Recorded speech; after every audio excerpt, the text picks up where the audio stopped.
Are you thinking about driving in Panama, but have no clue how to get a driver's license? You're not alone. It's a question every expat asks at some point, and I've been there myself. So today we're breaking it all down step by step. Whether you're fresh off the plane or you've been living here for a while, getting your Panamanian driver's license doesn't have to be a headache. And guess what? I'll even share some of my own funny experiences from when I first tackled the process. Okay, let's drive right in. Welcome to the Panama Podcast, From Dreaming to Doing. I'm your host, Melissa Darnay, an American who's been living her someday, every day since 2012. Get ready for a weekly dose of Panama sunshine and inspiration, from hilarious expat adventures to insider tips on living, investing, and having a blast in Panama. Curious to learn more?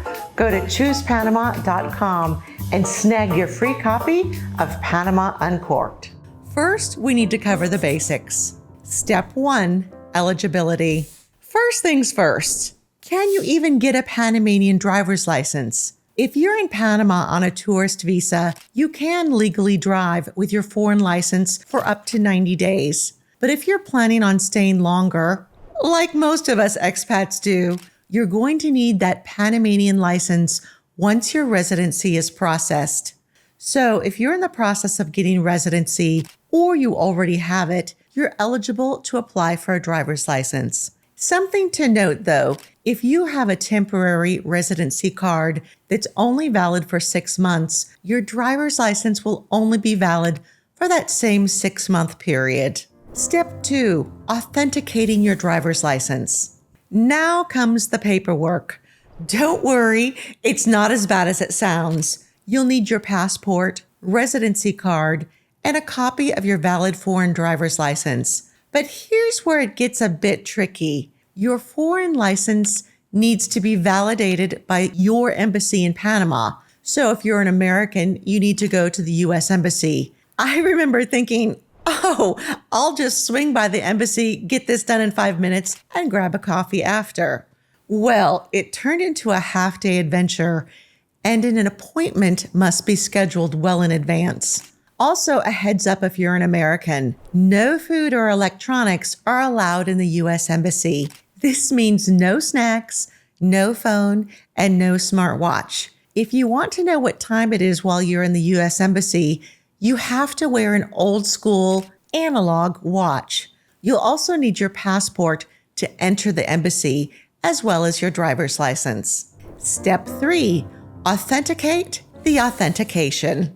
After you get your foreign driver's license validated by the embassy, there is one more stop before you head to the motor vehicle office.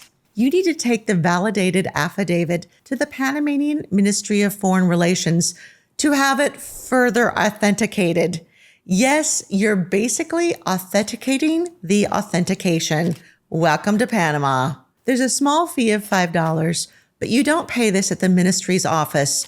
You'll need to pay it at the nearby Banco Nacional first, and then bring the proof of payment. Heads up, you'll need an appointment. This step can take a day because they'll likely tell you to come back later to pick up the documents. So be sure to plan enough time for this step. Step number 4, medical exam, but only if you're over 70. If you're 70 years old or older, Panama requires a doctor's certification to prove that you're healthy enough to drive. This certification must come from either a gerontologist or a doctor of internal medicine. This is a specific requirement for older drivers, but if you're under 70, you can skip this part. I've heard from friends that it's a straightforward process, but here's an insider's tip. Always double check which doctors are approved to give you this certification before you make an appointment. Step number 5, blood test. Everyone, regardless of age, has to get a blood test before applying for a driver's license. Make sure you get the test done at a certified clinic, and more importantly, that your results are stamped and certified. I had a funny yet frustrating experience with this. After my blood test, I went to Tracon, which is the Department of Motor Vehicles in Panama. I handed them my blood test results, only to find out that I didn't have the proper stamp on my form. That meant I had to leave Sir Tracon, return to the clinic, get the right stamp, and start the whole process again.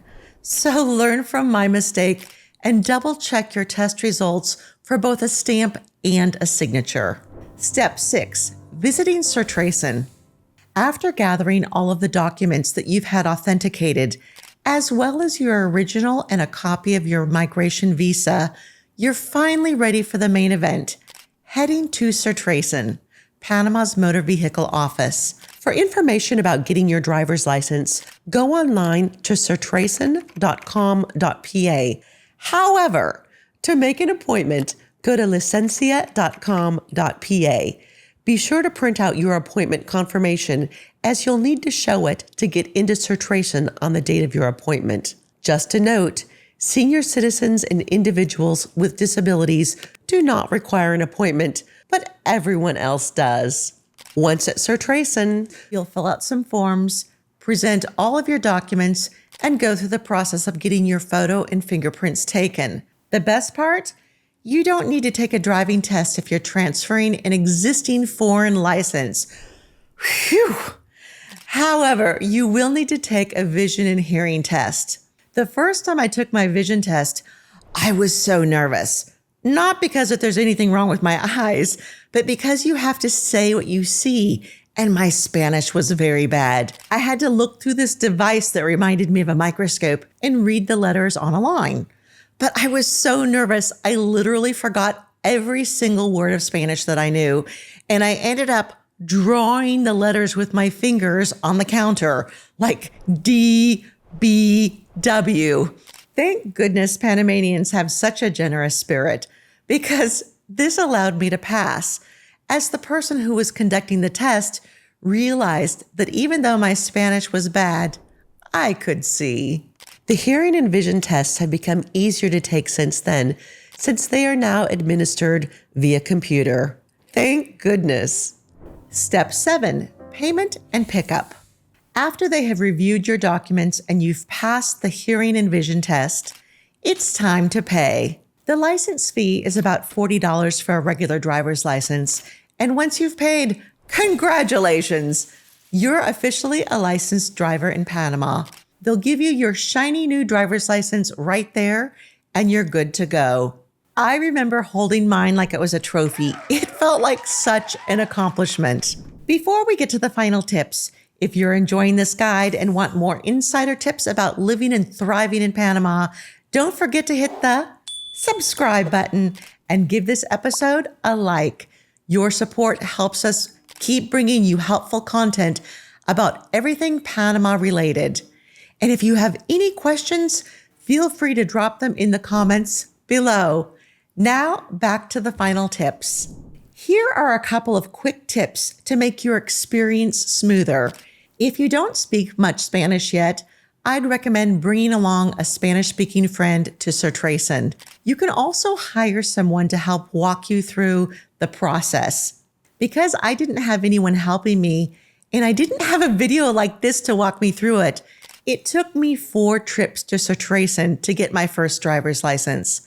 That's time I wasted that I can never get back. Also, all of the staff at Sir Tracon are very helpful. They typically don't speak English.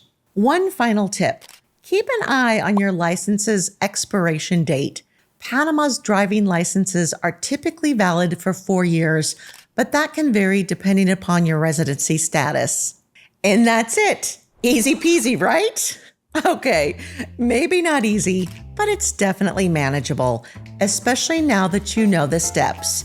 If you have questions, you can go to sirtracon.com.pa and click on the British flag in the top right corner to get the English version of the website. I hope this guide helps you feel more confident about getting your driver's license in Panama.